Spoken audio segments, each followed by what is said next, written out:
Guys, we got to talk about OpenAI's new O3-Mini model. When this model was first unveiled, there was a lot of hype around it, and it was just recently released to, again, more hype. But I have found through my processes that it is an absolute monster, and I don't mean that in a good way. It is horrible at writing creatively. In fact, it feels like we've taken a big step back. So let me show you the data and show you the results that I got so you can decide for yourself.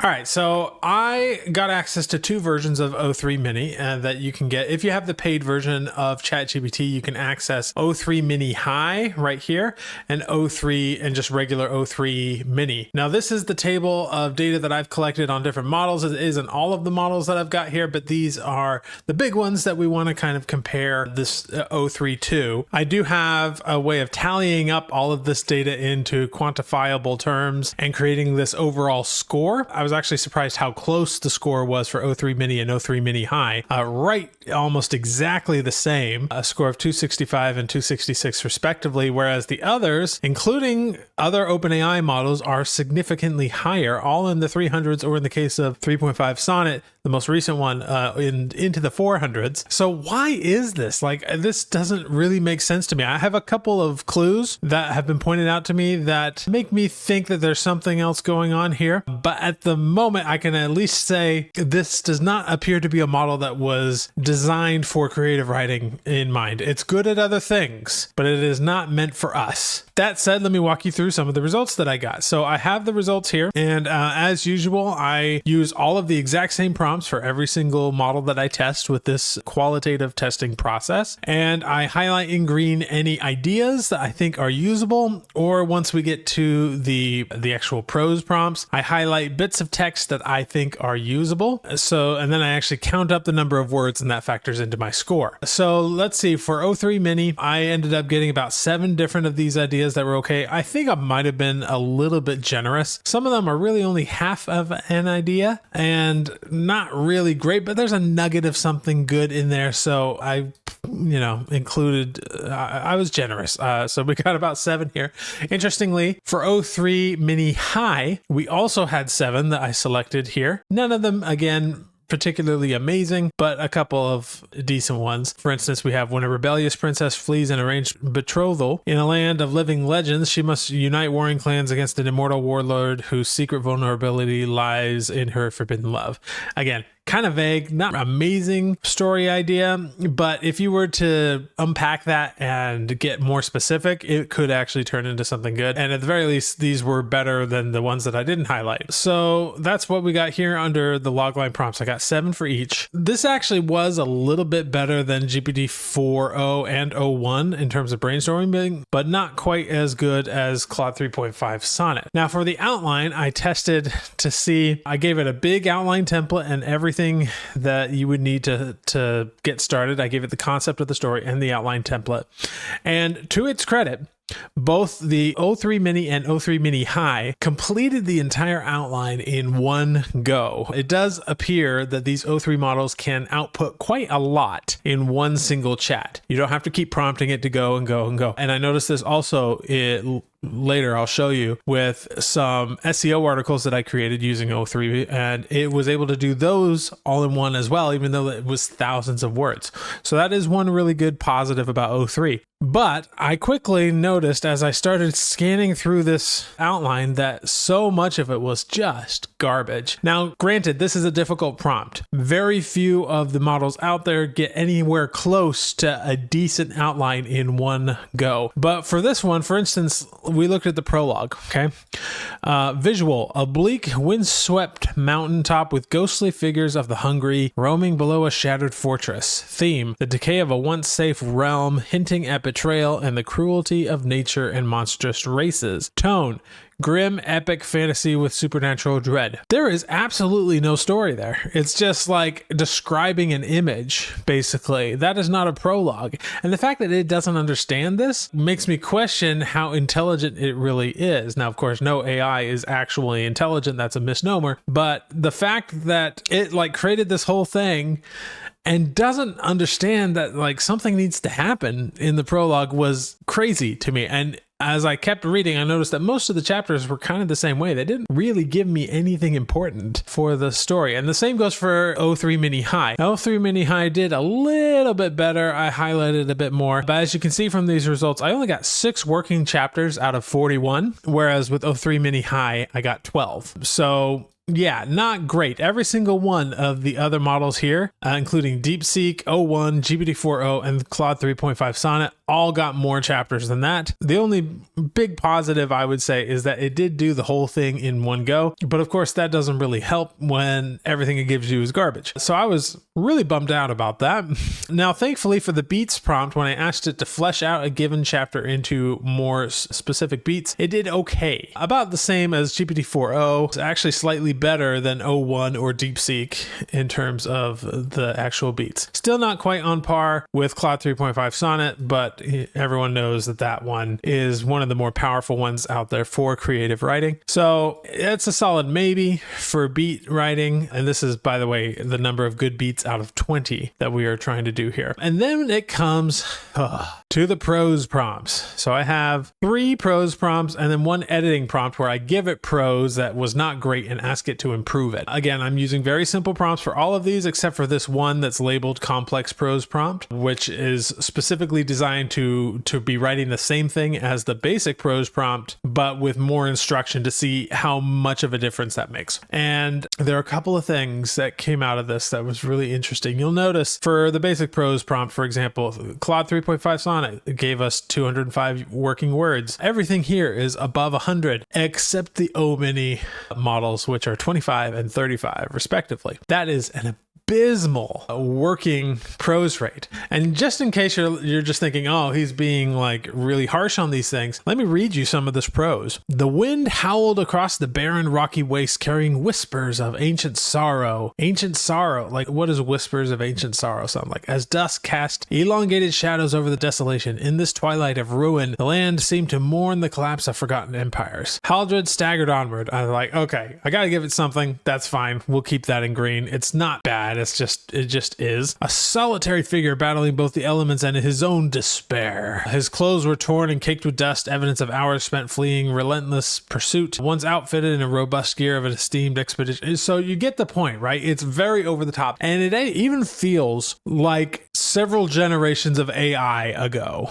It almost feels like GPT 3.5. Like that's how bad the prose feels to me. To the point where I actually wonder is this just a different reasoning engine that has been sort of overlaid over a much, much older model? That would be my guess. That it's using the form of logic that it uses to create this thing, but it's for the actual text generation, it's using an older model. But then it takes that older model and uses whatever reasoning engine it uses to actually create more accurate results and stuff like that. And that's why it is what it is. But in terms of the prose style, it feels much more like GPT 3.5. Sometimes even worse, I would say. But at least it follows the instructions. Now, one thing that was really interesting to me about these prose prompts, especially using O3-Mini High as my main model, in each of these prompts, I asked for 500 words.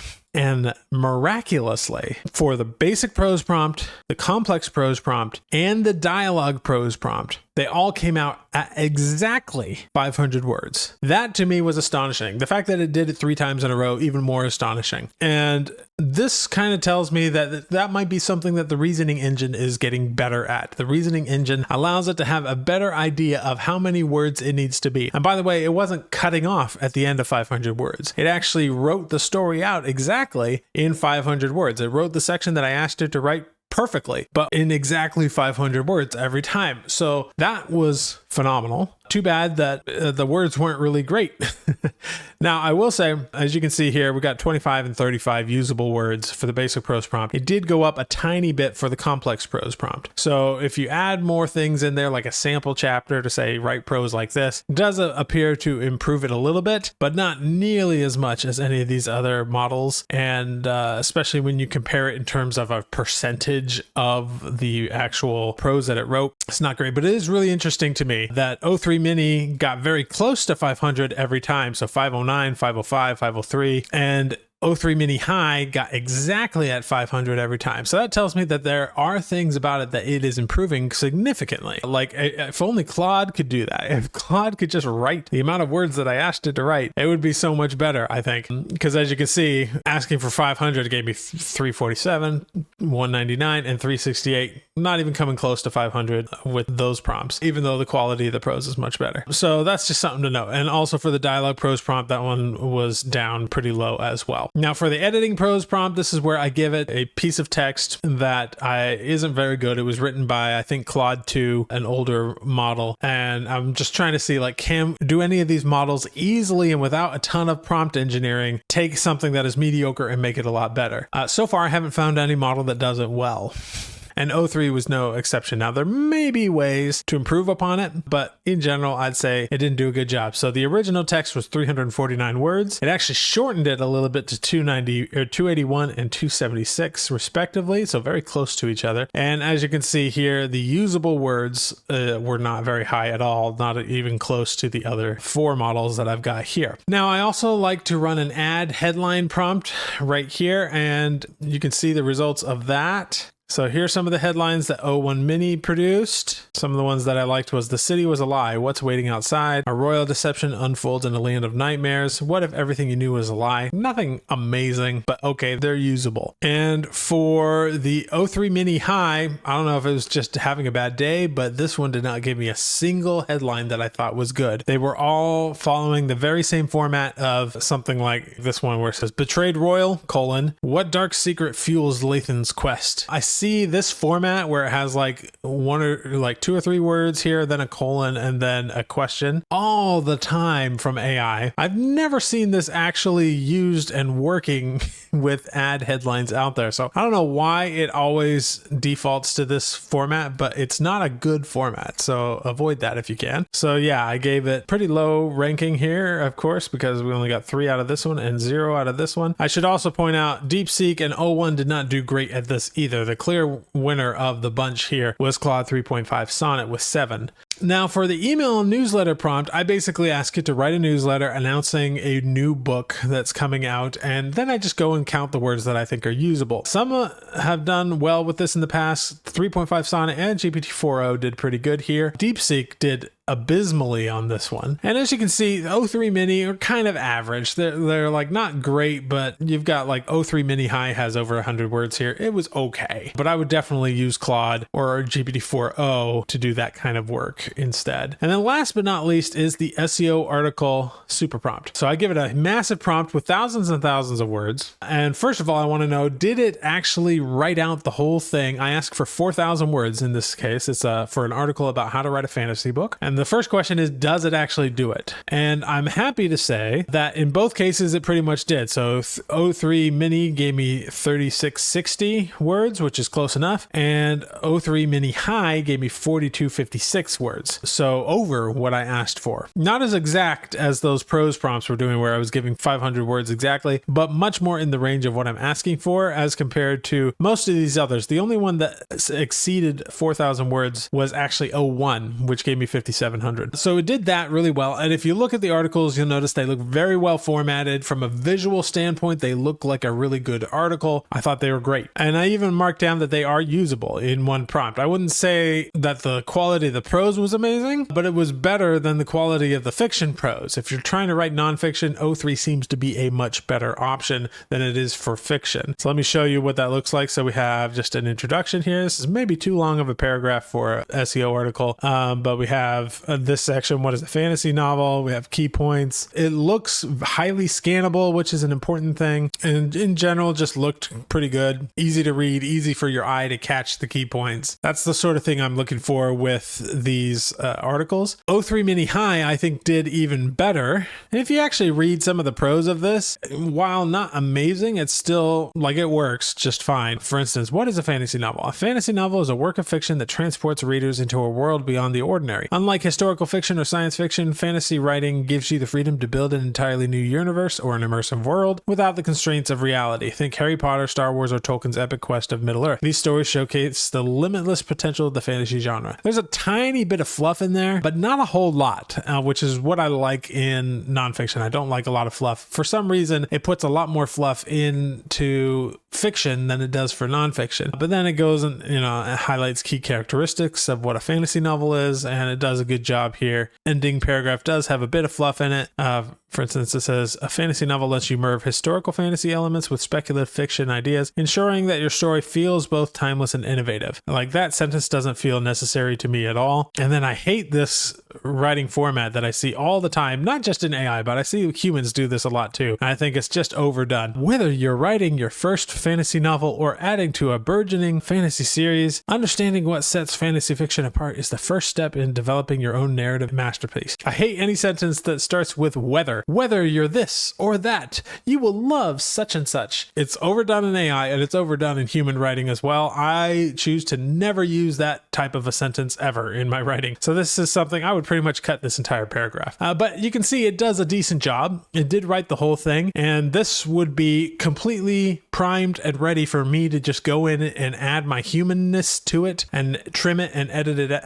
up just to make it a decent article. And then I would be happy publishing this article as long as I've gone through and done that edit. I should also point out the context window for both of these is 200K, which is pretty standard compared to OpenAI's other models. And it also supposedly has max output of 100K tokens, which is roughly 75,000 words. I'm not going to test this to see if I can actually write that many, but it certainly writes more than most of these other models can do. It's also very inexpensive at $1.10 per million tokens of input and $4.40 for million tokens of output, as opposed to, say, O1, which is $15 per million tokens of input and $60 per million tokens of output. So it's a lot cheaper than any of the other models on here, except for DeepSeek R1, which I covered in a previous video. And because this is so cheap, this makes it ideal, I think, for anytime you need logic and reasoning, but not creative stuff. When it comes to logic and reasoning, I have no doubt the O3 is great and probably better than maybe even O1. But this is not a channel about that. This is a channel about creative writing. I'm not here to test how well it does at coding or at math or reasoning and logic. I'm here to see, like, how good does the prose sound? And to be honest,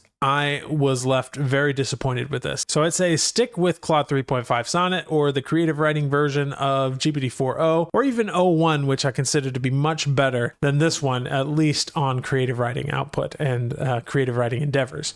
Now, if you want to go see my comparison of basically all of the major Claude models over the last couple of years, go and check out this video where I will show you everything that you need to know about those Claude models and which one is actually best, and show you the same comparison that I showed you today, but just with all of those Claude models. And I will see you in that video.